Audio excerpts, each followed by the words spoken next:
It's another Golden Age comic book here. Teenage Temptations number 8. It's got a funny cover here.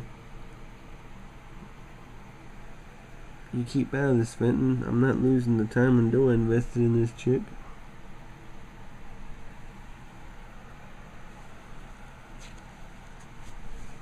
I got an ad for Free as a Bird.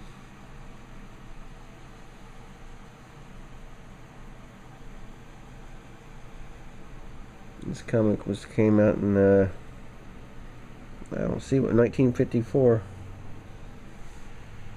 These are actually pretty funny. This is a new camera I got, so I'm experimenting with different settings. We'll see how this one comes out.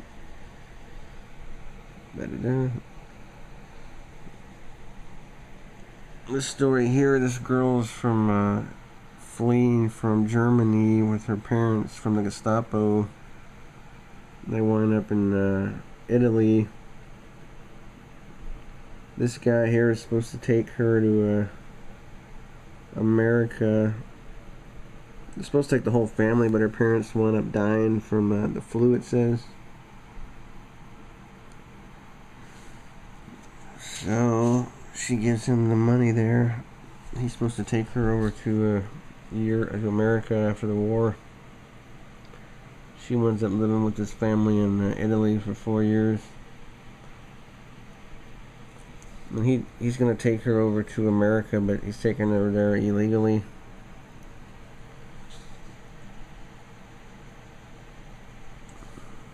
He's kind of a creepy guy.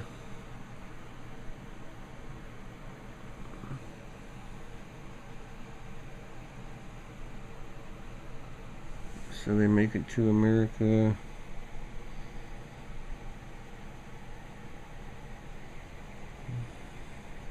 He's kind of checking her out, like, seeing what she likes her looks.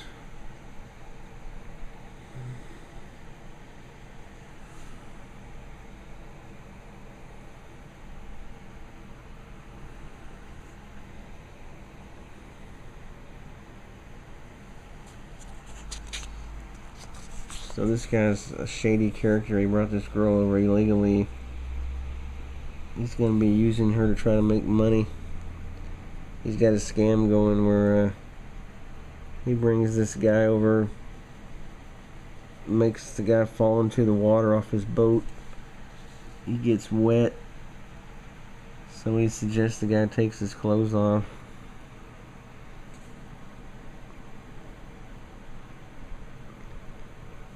He's going to be standing outside the room with the. He's trying to make the guys.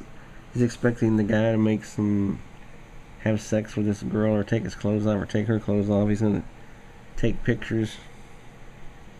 That's the implication here.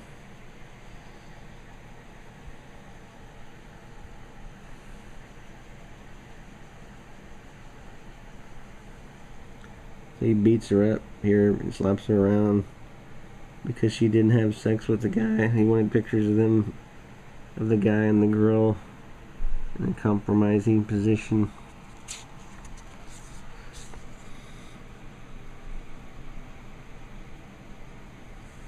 The guy comes back asking the girl out on a date because he left his wet clothes. So she starts liking him here.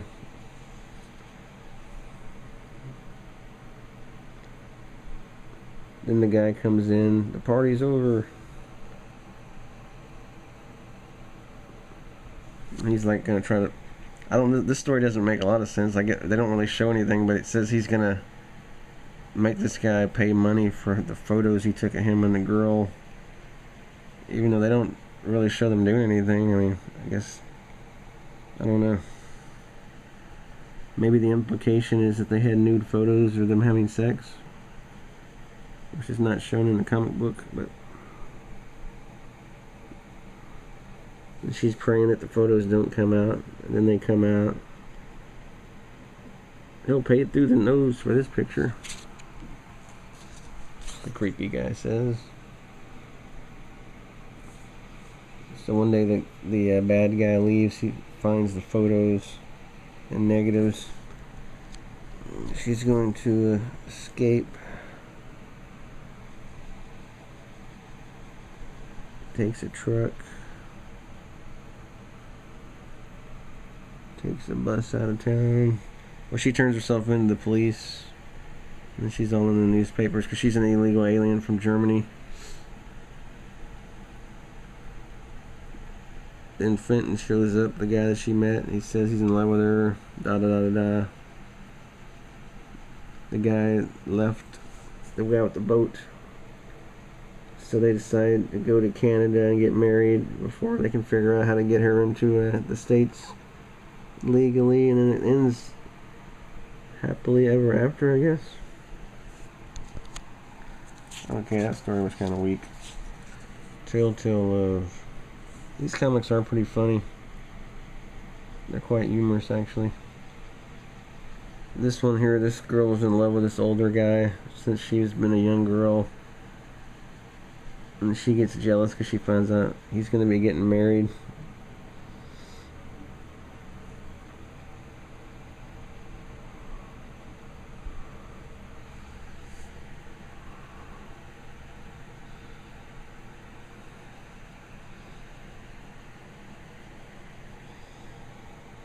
So she starts playing some games with him here.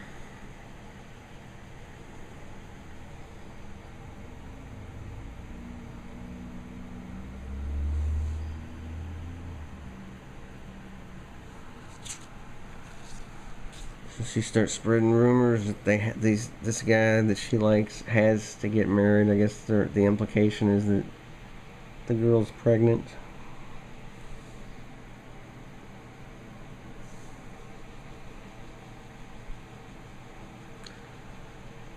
So she comes up with this little plan. She calls the future wife up and claims she knows who was spreading the rumors about her, so she tells her to come to this bar. And then she invited the old boyfriend of the other guy to come to that bar the same night.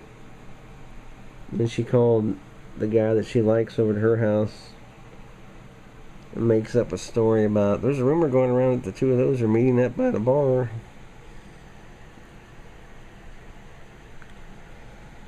So she's setting this whole thing up to her advantage. So the guy calls the bar, and sure enough, his future wife is there with her ex, so he has to run down to the bar to see what's going on.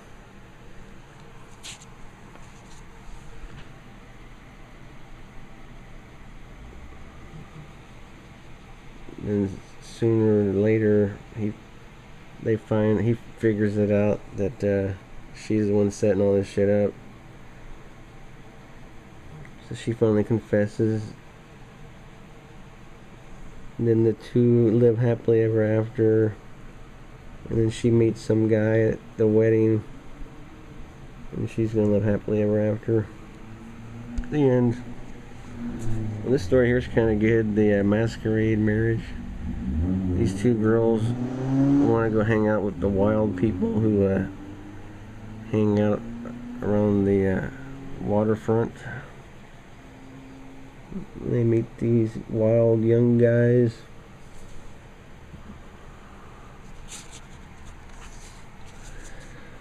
They're hanging out with the wrong crowd.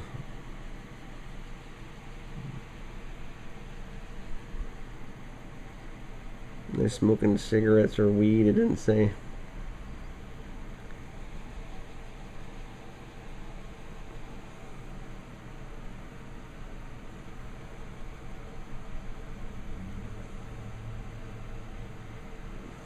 They wind up getting home late.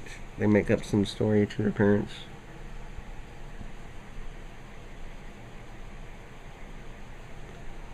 And the guys show up again and give them a ride home from school the next day.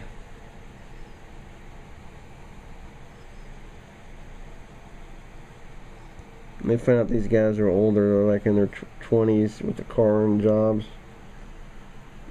They think they're lucky because they're young teenage girls.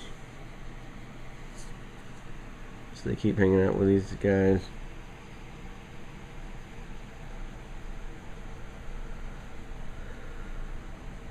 And she stops him before they have sex here. She didn't want to have sex unless they're married, it says. This was the 1950s. Of course, people were having sex back then, but not like nowadays. And the father's complaining about all the hoodlums hanging on the waterfront. He didn't want to catch her dating one.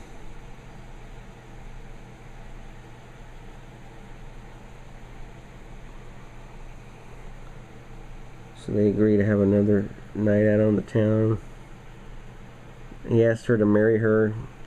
She's the young, stupid girl. She says yes. And they're out drinking champagne. I feel like a bride already.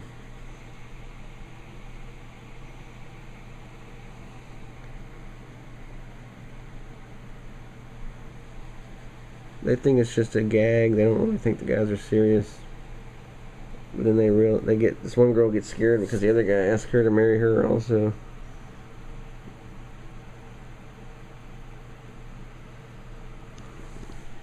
So they wind up marrying these guys they barely know. And they go back to the hotel room for a cheap hotel room for their wedding night.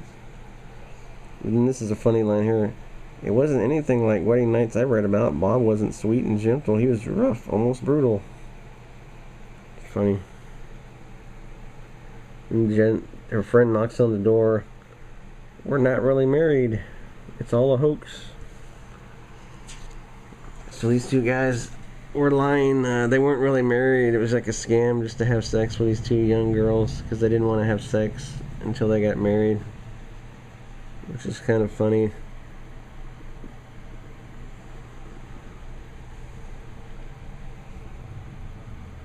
So the girls have to find their own way home. Then the cops show up. Their parents have been looking for them.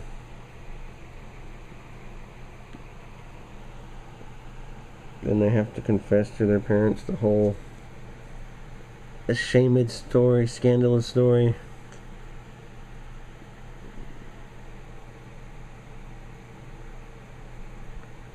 And the guys have to go to the police. Given 10 months prison sentence. I'm not sure why. I guess for sleeping with underage girls, or I don't know what the charge was. It didn't say. None of the nice fellows ever asked for a date now. There's a correspondence club. It's kind of interesting. They have a bunch of addresses where young girls who read this magazine could write to guys in the military.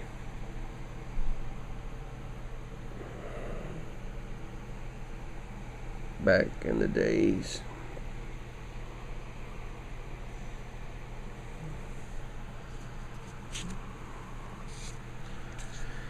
This next story, the price of sinful dates. I'm getting some shadows there.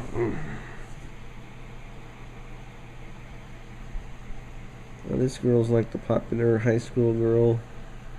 She gets caught up with the wrong for a wild crowd, it says.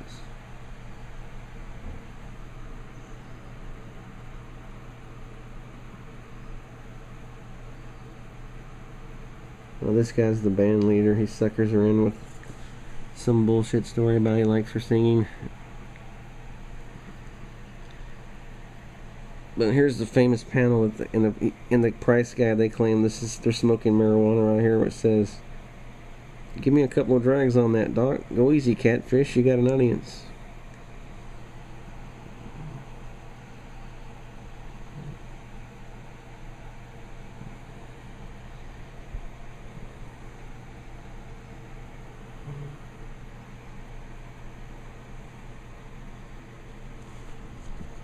So this guy was in reform school, it says. He learned how to play in the bands from his reform school. Her older sister has to watch out with her because it says the mother died.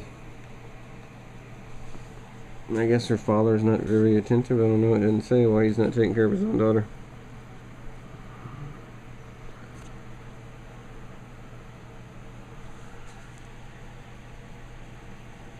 So they have to run away here. And the old boyfriend's running after her. This is the one she dumped for the band leader.